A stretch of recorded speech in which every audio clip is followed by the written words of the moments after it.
नमस्कार दोस्तों। तो आज की इस वीडियो में हम देखने वाले क्लास 12 के पॉलिटिकल साइंस का चैप्टर नंबर 4 जिसका नाम है सत्ता के वैकल्पिक केंद्र। इसके मोस्ट इम्पॉर्टेंट एमसीक्यू क्वेश्चंस देखेंगे जो कि एग्ज़ाम में पूछे गए हैं पहले भी और पूछे जाते हमेशा ही। बहुत ही ज़्यादा इम्पोर्टेंट एमसीक्यू क्वेश्चंस, ठीक है। और हम लोग पॉलिटिकल साइंस का चैप्टर 1 शीत युद्ध का दौर, चैप्टर 2, चैप्टर 3 सभी का इम्पोर्टेंट एमसीक्यू क्वेश्चंस देख लिए। अगर आप नहीं देखे हैं तो जाके देख सकते हैं चैनल में, ठीक है। तो चलिए हम लोग चैप्टर 4 का इम्पोर्टेंट एमसीक्यू क्वेश्चन देखते हैं। तो यहाँ पे है कि यूरोपीय संघ ईयू की स्थापना कब हुई थी? 1957 में, ऑप्शन नंबर बी में 1967 में, 1992 में या फिर 1968 में। तो जो यूरोपीय संघ ईयू थी इसकी स्थापना हुई थी 1992 में, ठीक है। ईयू की स्थापना हुई थी 1992 में। तो ऑप्शन नंबर सी इसका राइट आंसर होगा। नेक्स्ट क्वेश्चन हम लोग देख लेते हैं, क्वेश्चन नंबर 2, ठीक है। क्वेश्चन नंबर 2 है यूरोपीय संघ के कौन दो सदस्य संयुक्त राष्ट्र सुरक्षा परिषद के अस्थायी सदस्य हैं, ठीक है। ऑप्शन नंबर ए है ब्रिटेन और फ्रांस, ऑप्शन बी है ऑस्ट्रिया और इटली, ऑप्शन सी है पुर्तगाल और स्पेन, ऑप्शन डी है स्वीडन और फिनलैंड, ठीक है। तो यूरोपीय संघ के कौन दो सदस्य संयुक्त राष्ट्र सुरक्षा परिषद के अस्थायी सदस्य थे? तो ब्रिटेन और फ्रांस है ना। ऑप्शन नंबर ए इसका राइट आंसर होगा, ब्रिटेन और फ्रांस थे। चलिए आगे क्वेश्चन हम लोग देख लेते हैं। आगे क्वेश्चन क्या कहता है कि यूरोपीय आर्थिक सहयोग संगठन, ठीक है, की स्थापना कब हुई? 1997 में, 1957 में, 1948 में, 1952 में, 1967 में, ठीक है। यूरोपीय आर्थिक सहयोग संगठन, इसकी स्थापना कब हुई थी? तो 1948 में हुई थी, ठीक है। कब हुई थी? 1948 में। याद रखना है आप लोग को, इम्पोर्टेंट एमसीक्यू क्वेश्चन है। और चलिए नेक्स्ट क्वेश्चन देख लेते हैं, क्वेश्चन नंबर 4। क्वेश्चन नंबर 4 में यूरोपीय आर्थिक समुदाय की स्थापना कब हुई? 1957 में, 1952 में, 1955 में या फिर 1991 में। तो जो यूरोपीय आर्थिक समुदाय थी इसकी स्थापना हुई थी 1957 में, ठीक है। इसलिए इसका right answer option number A होगा। चलिए नेक्स्ट क्वेश्चन देख लेते हैं, क्वेश्चन नंबर 5। यूरोपीय संघ के दो सदस्य देश ब्रिटेन और फ्रांस, ठीक है। यूरोपीय संघ के दो सदस्य देश ब्रिटेन और फ्रांस किसके अस्थायी सदस्य हैं? किसके अस्थायी सदस्य हैं? तो सुरक्षा परिषद के हैं, ठीक है। ऑप्शन नंबर ए इसका राइट आंसर होगा।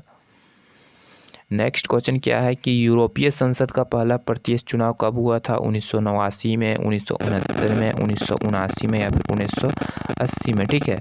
तो जो यूरोपीय संसद था इसका पहला प्रत्यक्ष चुनाव हुआ था 1979 में, इसलिए इसका राइट आंसर हो जाएगा ऑप्शन नंबर सी, ठीक है। कब हुआ था? 1979 में।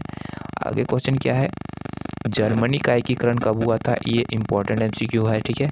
ये क्वेश्चन पूछा जाता है हमेशा ही एग्जाम में। अक्टूबर 1890 में, नवंबर 1890 में, जनवरी 1890 में, अक्टूबर 1990 में। तो जर्मनी का एकीकरण हुआ था अक्टूबर 1990 में, ठीक है। कब हुआ था? अक्टूबर 1990 में। ऑप्शन नंबर डी इसका राइट आंसर हो जाएगा, ठीक है। आगे क्वेश्चन क्या है कि निम्नलिखित में से कौन सा देश परमाणु शक्ति संपन्न, ठीक है, कौन सा देश परमाणु शक्ति संपन्न नहीं है? कौन सा देश परमाणु शक्ति संपन्न नहीं है? कौन सा देश नहीं है? भारत, पाकिस्तान, चीन या फिर नेपाल। तो जो नेपाल है ना, ये परमाणु शक्ति संपन्न देश नहीं है। तो ऑप्शन नंबर डी इसका राइट आंसर होगा। आगे क्वेश्चन, नई मुद्रा यूरो की जनवरी 2002 में कितने देशों ने अपनाया था? ठीक है, 12 देशों ने, 10 देशों ने, 11 देशों ने। जो यूरो था 2002 में, इसको कितने देशों ने अपनाया था? तो इसको 12 देशों ने अपनाया था। ऑप्शन नंबर ए इसका राइट आंसर होगा। आगे क्वेश्चन है, सन 1949 में यूरोपीय परिषद की स्थापना किस उद्देश्य से की गई थी? ठीक है, सन 1949 में यूरोपीय परिषद की स्थापना किस उद्देश्य से हुई थी? तो राजनीतिक सहयोग की, ठीक है। नेक्स्ट क्वेश्चन, यूरोपीय संघ 2005 तक दुनिया की किस प्रकार की सबसे बड़ी व्यवस्था बन गया था? ठीक है, यूरोपीय संघ 2005 तक दुनिया की किस प्रकार की सबसे बड़ी व्यवस्था बन गया था? तो सबसे बड़ी आर्थिक व्यवस्था बन गया था। ऑप्शन नंबर 20 का राइट आंसर होगा। आगे क्वेश्चन क्या है, किसने खुले द्वार ओपन डोर की नीति अपनाई? ठीक है, चीन, यूरोपीय संघ, जापान या फिर अमेरिका? ठीक है, या फिर अमेरिका। तो जो चीन था, ठीक है, चीन जो था वो ओपन डोर की नीति अपनाया था, इसलिए right answer option number A होगा। आगे क्वेश्चन है, यूरोपीय संघ के झंडे में सितारों की संख्या कितनी है? 20, 12, 30, 5। ठीक है, तो यूरोपीय संघ के झंडों में सितारों की संख्या 12 है, इसलिए ऑप्शन नंबर 20 का राइट आंसर होगा। चलिए नेक्स्ट क्वेश्चन देख लेते हैं, क्वेश्चन नंबर 14। ठीक है, क्या कहता है कि यूरोप में यूरोपीय संघ और एशिया में आसियान, ठीक है, का उद्देश्य किससे संबंधित है। ठीक है, तो यूरोप में यूरोपीय संघ और एशिया में आसियान का उद्देश्य किससे संबंधित है? एक दूसरे पर शक्ति स्थापित करना, सामान्य रूप से शांतिपूर्ण व सहयोगी व्यवस्था की स्थापना। तो इसका राइट आंसर होगा ऑप्शन नंबर सी, शांतिपूर्ण व सहयोगी व्यवस्था की स्थापना। ठीक है, चलिए नेक्स्ट क्वेश्चन देख लेते हैं, क्वेश्चन नंबर 15। सन 1978 में ओपन डोर, खुले द्वार की नीति किसने अपनाई थी? अभी आप लोग को पता होगा कि किसने अपनाई थी, तो देंग सी ओपनिंग ने। ठीक है, चीन का था ये व्यक्ति। ठीक है, इसने अपनाया था। आगे क्वेश्चन है, आसियान क्या है? ठीक है, आसियान देशों की जीवन शैली, सदस्य देशों के अनौपचारिक व असहयोगपूर्ण कार्यों का स्वरूप, सदस्य देशों की रक्षा नीति, सभी देशों को जोड़ने वाली सड़क। तो जो आसियान है वो सदस्य देशों के अनौपचारिक एवं सहयोग कार्यों का स्वरूप है। ऑप्शन नंबर 20 का राइट आंसर होगा। क्वेश्चन नंबर 17 में क्या कहता है, निम्नलिखित में से कौन आसियान का सदस्य देश है? ठीक है, आसियान का सदस्य देश है इंडोनेशिया। ऑप्शन नंबर सी इसका राइट आंसर होगा, इंडोनेशिया है।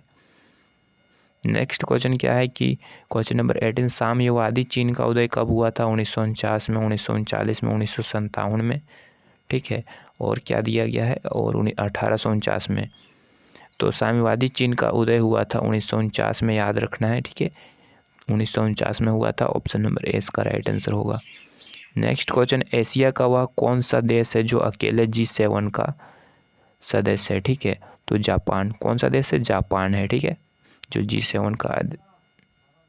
आगे क्वेश्चन है, आसियान की स्थापना कब हुई थी? आसियान की स्थापना कब हुई थी?